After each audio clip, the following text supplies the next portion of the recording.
So tell me how we ended up here in your backyard, or how did you end up in your backyard, you know, as a farmer versus out in Viroqua or someplace? Right.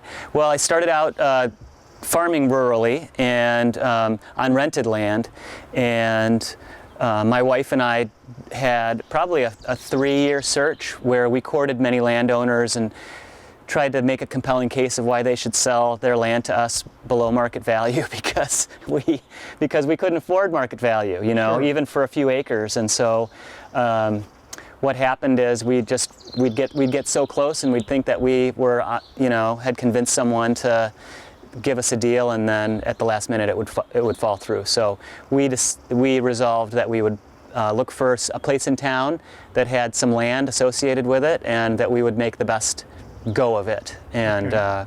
And at that time it had occurred to me that doing seedling production in a small greenhouse in the city, there could be some good income associated with that. Sure. And so up to this year it's been a profitable avocation rather than my full-time job. Mm-hmm. But the more I do it, the more I love it, and the more I want to make it into a full-time job. Maybe teaching on the side, teaching about what I'm doing, as Sure. well as doing it, and blending that together to be my full-time job. But in the meantime, I'm a teacher in the public schools, and that's a really important job for me as well. So Okay. I don't take my commitment to that lightly. Okay. Yeah. So we're, you know, we are in Madison in a lot, Right. on a lot, Right. and this is a viable farm. It is a viable farm. This is called a greenhouse, right? Well, I don't know. Some people call it a hoop house. Some people call it a greenhouse. It's homemade. It measures 10 feet wide by 40 feet long. Okay. And I can get 200 flats like this in here at a time. This is where I love to spend time in the springtime. It's Sure. just warm and cozy. The plants are robust and healthy, and I see them grow a little bit every day. And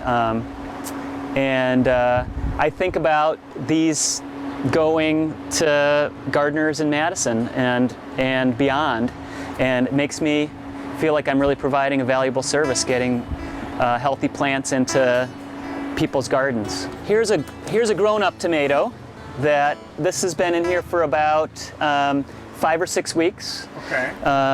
And this is another stage of that same plant. So these guys were planted about 2 weeks ago.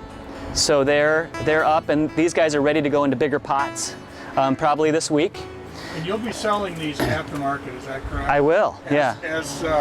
As the big boys here in this size pot. So all the seedlings sell for $3.75 a piece, or 6 for $21. So if you buy a 6-pack, you save $1.50.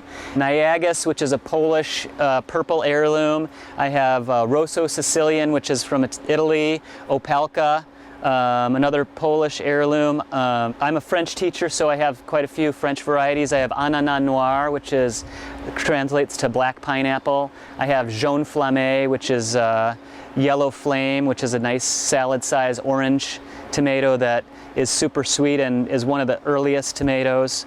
And then a lot of American heirlooms like Cherokee Purple and Brandywine, Amish Paste. Nice. Yeah, lots.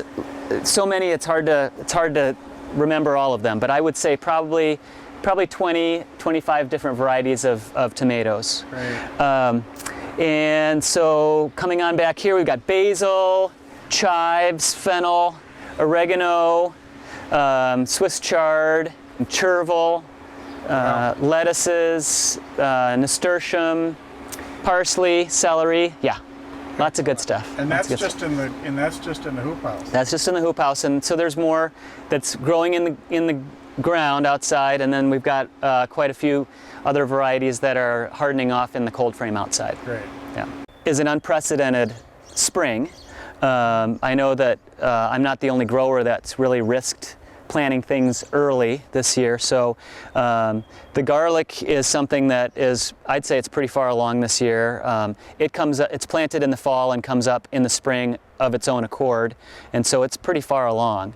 Now, will you be bringing this to market? I will, in fact, yeah, if the restaurants don't buy it up before I have a chance. Is this what you call a cold frame? This is a cold frame. It does have plastic that can go over the top of it to protect it from wind or cold temperatures. And I've got this heater inside. If it gets real cold, then I'll turn that on.